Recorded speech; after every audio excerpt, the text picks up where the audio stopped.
Hello everyone, welcome back to QClick's channel. In this video, I'll show you how to set up SPF DKIM DMARC in Squarespace 2025. First, we need to access your Squarespace dashboard. Make sure you're logged into your account so that you can make the necessary changes to your website.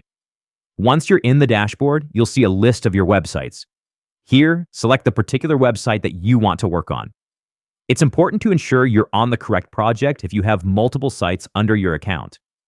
After selecting your website, go ahead and click on the website itself to open its management menu.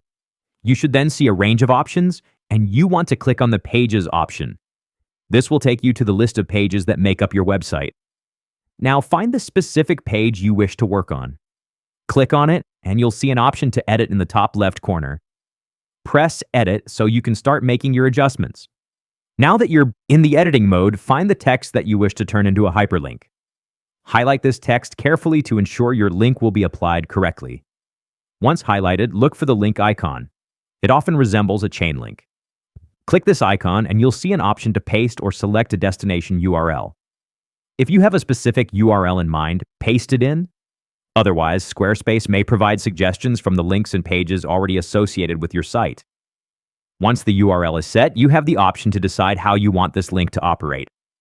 If you'd like the link to open in a new tab, which is often recommended for external links so visitors aren't navigated away from your site, you can simply toggle the Open in New Tab option. This way, visitors will have the freedom to browse linked content without losing their place on your website. After setting up your hyperlink just the way you want it, it's crucial to save your changes to avoid losing your work. In the top left corner, you'll notice a Save button.